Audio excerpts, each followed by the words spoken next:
എല്ലാം കാണും. ഇവൻ എന്റെ അടുത്ത് പറഞ്ഞ കേരളം എന്ന് പറഞ്ഞ ഇതാ കേട്ടാ നീ അവന്റെ ചർച്ചിലുണ്ടോ ഇത് കേസാ? അല്ല, അവൻ തണ്ണി പോട്ടിട്ട് വണ്ടി ഓടിച്ചതേ ഉള്ളു. അവ ആരെ ഇടിച്ച് കൊന്നില്ല എന്ന്. കൊന്നാ പറഞ്ഞാ പോരെന്ന് അവൻ ചോദിക്കുന്ന. TN28 താണ്ട് ഇദ്ദേഹം. അവൻ തണ്ണി പോട്ട് വണ്ടി ഓടിച്ചിട്ടേ ഉള്ളു. അവൻ ആരെ ഇടിച്ചു കൊന്നില്ല, അതുകൊണ്ട് തപ്പ് ചെയ്തിട്ടില്ലെന്നാ പറയുന്നത്. തപ്പ് ചെയ്യാത്ത അങ്ങ് തമിഴ്നാട്ടിൽ, ഇവിടെ കേരളത്തിൽ വണ്ടി ഓടിച്ച് വെള്ളം അടിച്ച്, അത് പ്രത്യേകിച്ച് ഈ റോട്ടിൽ കൂടെ ഓടണ്ട. അതുകൊണ്ട് ആ ഒരു ഫാമിലി അടിച്ച് ഇതാക്കാൻ പോയത്. നമ്മളാണ് ഇടിക്കാൻ നോക്കിയ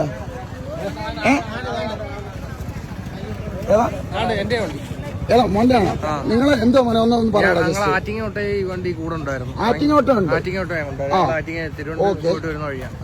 അപ്പം നല്ല രണ്ട് വണ്ടി ഉണ്ടായിരുന്നു. രണ്ട് വണ്ടി നല്ല സ്പീഡിലാണ് നല്ല സ്പീഡിൽ, ചെറിയ റോഡിൽ ബൈ റോഡിലും രണ്ടുപേരും ഭയങ്കര സ്പീഡിൽ ഇല്ല റൈസിങ് നടന്നാണ് ഫ്രണ്ടിൽ പോകുന്നത്, കയറാൻ പോകുന്നു, സൈഡ് കൊടുക്കുന്നില്ല, മറ്റേ അങ്ങനെയായിരുന്നു കൊണ്ടിരുന്നത്. വരുന്ന വഴിക്ക് രണ്ട് വണ്ടിയും ഇവിടെ ഒതുക്കിയിട്ടായിരുന്നു. ഇവിടെ നമ്മളെ കൊട്ടിയം ബൈപ്പാസിന്റെ സൈഡിൽ രണ്ട് വണ്ടി ഒതുക്കിയിട്ടിട്ട് രണ്ടുപേരും വണ്ടിയിൽ നിന്ന് ഇറങ്ങുന്നുണ്ടായിരുന്നു. പിന്നെ വന്നപ്പോഴാണ് ഇവിടെ ഈ സംഭവം നടക്കുന്നത്. ഞങ്ങൾ ഇതിന്റെ കൂടെ ചേസ് ചെയ്ത് എല്ലാരും കൂടെ ഇടിക്കാൻ വന്ന എല്ലാരും കൂടെ ചേസ് ചെയ്ത്, കാറും ബുള്ളറ്റും എല്ലാരും കൂടെ ചേസ് ചെയ്ത് പിടിച്ചേ. അപ്പം അവൻ നമ്മളടുത്ത് എന്തോ പറഞ്ഞത് ഒന്ന് പറഞ്ഞു കൊടുത്തേ. അവൻ വണ്ടിയിൽ നിന്ന് ഇറങ്ങിയപ്പോഴേ ഇല്ല ഇടിക്കാൻ പോകുന്ന രീതിയിലാണ് ഇറങ്ങിയത്. വണ്ടിയിൽ നിന്ന് ഇറങ്ങിയത് നല്ല കാര്യമൊന്നുമില്ല. പോലീസുകാരുടെ വീഡിയോ നമ്മളിപ്പോ എടുക്കുമല്ലോ. പറഞ്ഞോ, വണ്ടിയിൽ നിന്ന് അങ്ങനെ ഇറങ്ങിയത്, ഇടിക്കാൻ പോകുന്നതൊക്കെ ഇറങ്ങിയത്. അങ്ങനെയാണ് ഞങ്ങൾ എല്ലാരും കൂടെ പിടിച്ചു വെച്ച് പോലീസിനെ വിളിച്ച പോലീസ്. അതാണ്. അപ്പൊ നമ്മളെ പോലീസ് ഡിപ്പാർട്ട്മെന്റ് എത്തി. ഇനി അവര് നിയമപരമായിട്ട് കൊണ്ടുപോയി മെഡിക്കലും കാര്യങ്ങളും എല്ലാം എടുത്തോളും. അപ്പം പിന്നെ നിങ്ങൾ തടഞ്ഞു നിർത്തിയില്ലായിരുന്നെങ്കിൽ ആരെങ്കിലും ഇടിച്ചു കൊന്നേനെ. പിന്നെ തീർച്ചയായിട്ടും. ഓക്കേടാ, ഇതല്ലേ ഓട്ടോ സ്റ്റേഷൻ വണ്ടിയാണ്. വണ്ടിയൊക്കെ നല്ല കണ്ടീഷനും ലൈറ്റും കാര്യങ്ങളും നമ്പർ പ്ലേറ്റും എല്ലാം ഉണ്ട്. പക്ഷെ വണ്ടി ഓടിച്ചവന്മാർ ക്ലിയർ അല്ല.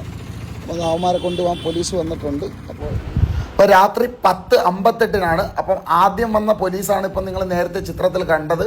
അപ്പോൾ അവർ വേറെ ഒരു ദൂരെയുള്ള പോലീസ് സ്റ്റേഷൻ പരിധിയിലുള്ള പോലീസ് ജീപ്പായതുകൊണ്ട് അവർ കാര്യം തിരക്കിയതിന് ശേഷം അവർ തിരികെ പോയി. പിന്നെ അതിനുശേഷം ഞങ്ങളാണ് നേരിട്ട് പോലീസ് സ്റ്റേഷനിലേക്ക് വിളിക്കുന്നത്. ഞാനും മക്കളുമായിട്ട് വി പാർക്കിൽ പോയിട്ട് തിരിച്ചു വരുമ്പോഴാണ് ഈ ഒരു പ്രശ്നം കാണുന്നത്. അപ്പോൾ നമ്മുടെ ഉണ്ടല്ലോ, നമ്മൾ രജിസ്റ്റർ ചെയ്ത നമ്പർ ഇത്. അപ്പോൾ നമ്മുടെ ഒരു സുഹൃത്തിൻ്റെ സബ്സ്ക്രൈബറിൻ്റെ ഫോണിൽ നിന്നാണ് വിളിച്ചത്. അപ്പോൾ അത് കോള് രജിസ്റ്റർ ചെയ്ത് ഇത് ഈ പറയുന്നത് പോലെ നമ്മുടെ ഇത് ഇൻഫർമേഷൻ അവർ ഇത് ചെയ്തിട്ടുണ്ടെന്നുള്ള മെസ്സേജാണ് വന്നിരിക്കുന്നത്. അപ്പം ഇപ്പം എത്ര മണിയായി? ഇപ്പം നമ്മളിപ്പം ഇവിടെ നിൽക്കാൻ തുടങ്ങിയിട്ട് ഏകദേശം 11:17. ഹലോ,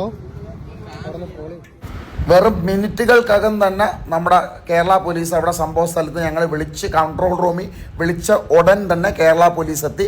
അതിന് ഒരുപാട് അഭിനന്ദനം. അപ്പോൾ നമ്മുടെ കൂട്ടത്തിൽ വണ്ടി ഇടിച്ച് അപായപ്പെടുത്താൻ ശ്രമിച്ച ആ ഒരു പുള്ളിക്ക് ലൈസൻസ് ഉണ്ട്. പുള്ളി വണ്ടി എടുത്തൊന്ന് സൈഡാക്കുകയാണ്.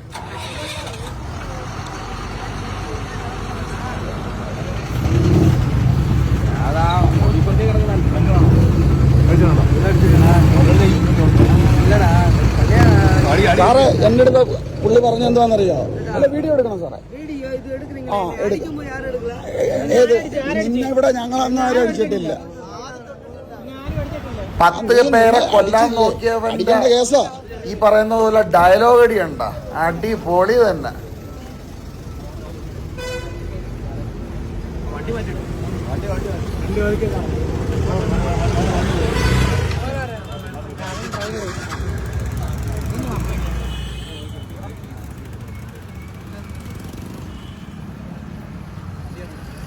ഇത് വന്നിട്ടുണ്ട്.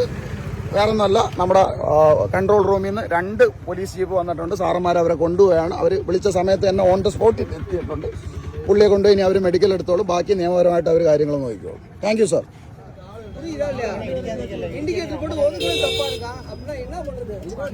അവൻ പറയുന്ന അവൻ വെള്ളം മാത്രമേ ഇടിച്ചിട്ടുള്ളൂ, ആരെയും ഇടിച്ചിട്ടില്ല. അത് സത്യം, അവൻ ആരെയും ഇടിച്ചിട്ടില്ല. വണ്ടികൾ 2 ഇടിച്ചിട്ട് അല്ലെങ്കിൽ 10 പേരെ കൊന്നേനെ.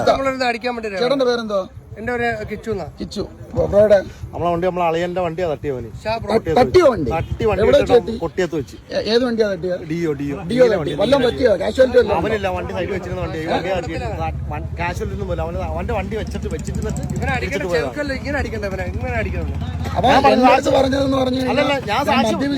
ഞാൻ സാക്ഷി പറഞ്ഞോളൂ. ഒന്നാം സാക്ഷി ഞാൻ കേസാക്കണം. അങ്ങനൊന്നും എന്തായാലും നീ തണ്ണിയല്ലേ പോട്ടിട്ടുള്ളൂ. ഇവൻ എന്റെ അടുത്ത് പറഞ്ഞോട്ടാ കേരളം എന്ന് പറഞ്ഞ ഇതാ കേട്ടാ നീ അവന്റെ തെരച്ചിലുണ്ടോ? ഇത് കേസാ.